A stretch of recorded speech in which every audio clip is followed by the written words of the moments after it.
Hello दोस्तों, नमस्कार।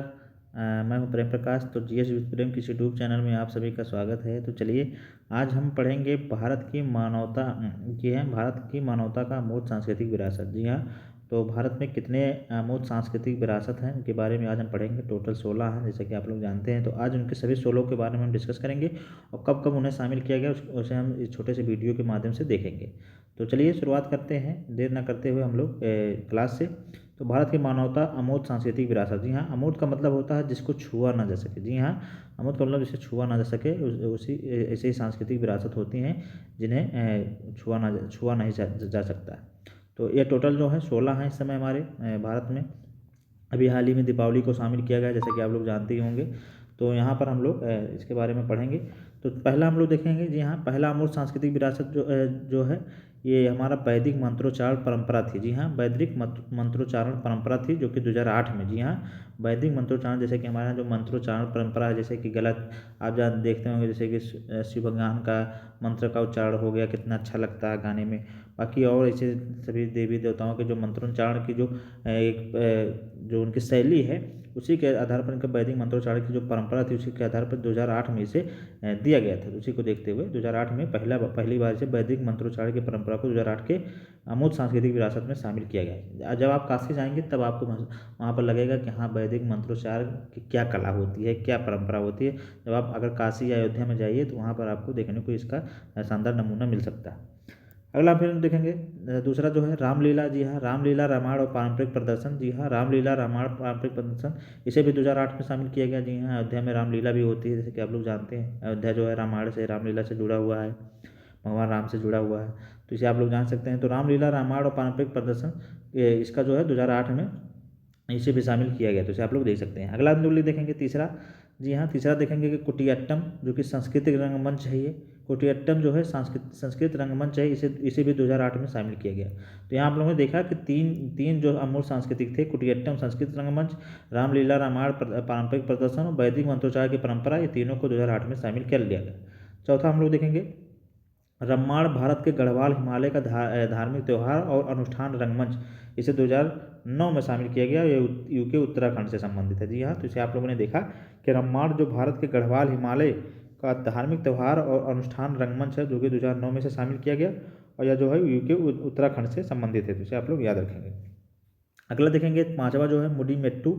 जी हाँ, मुडीमेट्टू जो केरल का धार्मिक रंगमंच है और यह नृत्य नाटिका भी है, इसे 2010 में शामिल किया गया। तो इसे आप लोग याद रखेंगे। मुडीमेट्टू जो है केरल का धार्मिक रंगमंच, इसे नृत्य नाटिका भी कहा जाता है, 2010 में से शामिल किया गया। तो यहाँ हम लोग देख लिया कि इसे 2010 में। अगला देखेंगे राजस्थान का कालबेलिया डांस। बहुत बार एग्जाम में पूछा भी गया है कालबेलिया डांस, और यह लोकगीत भी है, नृत्य भी है। जी हाँ, ये लोकगीत और लोक नृत्य भी है। इसे 2010 में शामिल किया गया और फेमस कलाकार इसके गुलाबू सपेरा जी हैं। जैसे आप लोग याद रखेंगे, उनके बारे में एग्जाम में हमारे कई बार पूछा गया है, तो इसे आप लोग याद कर सकते हैं। राजस्थान का कालबेलिया डांस एक लोकगीत भी है और नृत्य भी है, और यह 2010 में इसे शामिल किया गया था। अगला देखेंगे छऊ नृत्य। जी हाँ, छऊ नृत्य, जैसा कि आप लोग जानते हैं, छऊ नृत्य भी कई बार एग्जाम में पूछा गया, इसे भी 2010 में शामिल किया गया। तो यहाँ आप देख सकते हैं कि 2010 में आपका मुडीमेट्टू केरल, राजस्थान का कालबेलिया डांस और छऊ नृत्य, इन तीनों को 2010 में शामिल किया गया। और ये छऊ नृत्य जो है आपका पश्चिम बंगाल, उड़ीसा और झारखंड, इन तीनों राज्यों से संबंधित है। जी हाँ, ये तीनों राज्यों से यह नृत्य जो है छऊ नृत्य है संबंधित है, जनजातीय नृत्य है। तो इसे आप लोग याद रखेंगे। तो यहाँ हम लोगों ने देख लिया छऊ नृत्य के बारे में। अगला हम लोग देखेंगे लद्दाख का बौद्ध जप। जी हाँ, बौद्ध जप ट्रांस हिमालयी लद्दाख क्षेत्र, जम्मू कश्मीर और भारत के पवित्र बौद्ध ग्रंथों का पाठ जो है, इसे भी हमारे अमूर्त सांस्कृतिक विरासत में शामिल किया गया, और यह इसे 2012 में शामिल किया गया। तो इसे आप लोग याद रखेंगे, कब शामिल किया गया, 2012 में। लद्दाख का बौद्ध जप ट्रांस हिमालयी लद्दाख क्षेत्र, जम्मू कश्मीर, भारत के पवित्र बौद्ध ग्रंथों का पाठ है। तो इसे आप लोग याद रखेंगे। अगला हम लोग देखेंगे मणिपुर का संकीर्तन। जी हाँ, अनुष्ठान गायन, ढोल बजाना और नृत्य करना। जी हाँ, मणिपुर का संकीर्तन भी शामिल है इसमें। अनुष्ठान जो गायन होता है, ढोल बजाना होता है, नृत्य होता है, इसे भी अमूर्त सांस्कृतिक विरासत की सूची में माना गया है। अमूर्त सांस्कृतिक विरासत सूची माना गया है, और इसे 2013 में, जी हाँ, इसे 2013 में अमूर्त सांस्कृतिक विरासत में से माना गया। तो इसे आप लोग याद रख सकते हैं। अगला हम लोग देखेंगे दसवां। जी हाँ, जंडियाल गुरु, जो कि पंजाब और भारत के ठठेरों के बीच बर्तन बनाने की पारंपरिक पीतल और तांबे का शिल्प होता है। जी हाँ, जंडियाल गुरु जो कि पंजाब और भारत के ठठेरों के बीच के बर्तन बनाने का पारंपरिक पीतल और तांबे का शिल्पकारी की कला है। तो इसे 2014 में शामिल किया गया। जी हाँ, जंडियाल गुरु जो कि ठठेरों का एक समूह होता है और इन्हें जो बर्तन बनाने की पारंपरिक कला है उसे भी यहाँ पर अमूर्त सांस्कृतिक धरोहर की सूची में शामिल किया गया है।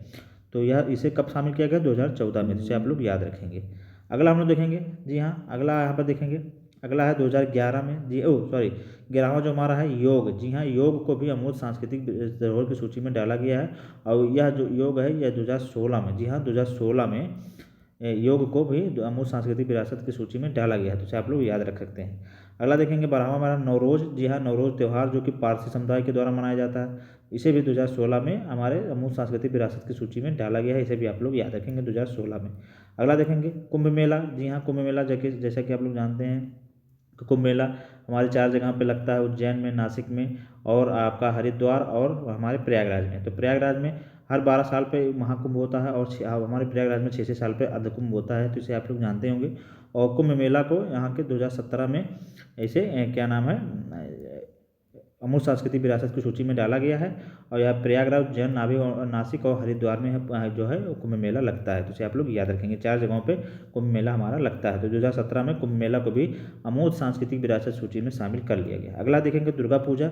जी हाँ, दुर्गा पूजा को 2021 में, जो कि पश्चिम बंगाल का एक बहुत ही प्रिय त्यौहार है, दुर्गा पूजा वहाँ पर बहुत धूमधाम से मनाया जाता है दुर्गा पूजा। इसे 2021 में जो है अमूर्त सांस्कृतिक विरासत की सूची में शामिल कर लिया गया, तो इसे अभी आप लोग याद रखेंगे। अगला देखेंगे गरबा नृत्य।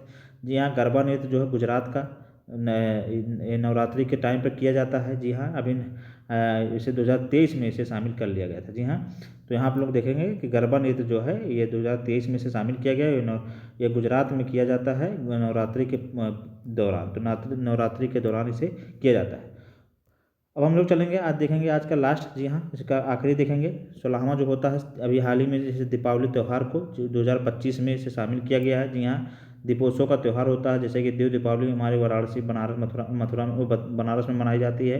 अयोध्या में भी दीपावली का त्यौहार जो है बहुत धूमधाम से मनाया जाता है, दीप जला के। तो अभी कई लाख दीप भी जले का रिकॉर्ड बनता है हर साल।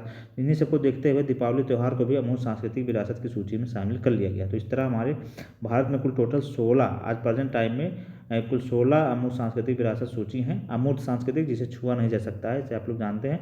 तो इस तरह हमारे पूरे सांस्कृतिक धरोहर अलग है, अमूर्त सांस्कृतिक अलग है। तो ये अमूर्त सांस्कृतिक जो है विरासत है ये इस भारत में इस समय कुल 16 हैं और अभी 16वां जो लेटेस्ट है दीपावली त्यौहार अभी हाल ही में से शामिल कर लिया गया है 2025 में। तो इस तरह आप लोगों ने देखा कि हमारे भारत में कुल कितने अमूर्त सांस्कृतिक विरासत हैं, तो 16 हैं। 16 के बारे में हमने जाना कि कौन से सांस्कृतिक विरासत को कब कब शामिल कर लिया गया और कहाँ कहाँ से कौन से थे। तो आप लोगों की क्लास कैसी लगी आप लोग जरूर बताएं हमारे कमेंट बॉक्स में। इस क्लास को ज़्यादा से ज़्यादा लोगों को शेयर करें। यहाँ से एक आध क्वेश्चन आपके एग्जाम में कहीं ना कहीं से बन ही जाता है। इसी पर 4 से 5 मिनट 6 मिनट के इस वीडियो में आप इतनी जानकारी ले सकते हैं, यहाँ से एक नंबर अपना बना सकते हैं। चलिए फिर हम लोग मिलेंगे एक नई वीडियो में, तब तक पढ़ते रहिए, स्वस्थ रहिए, मस्त रहिए। नमस्कार, जय हिंद।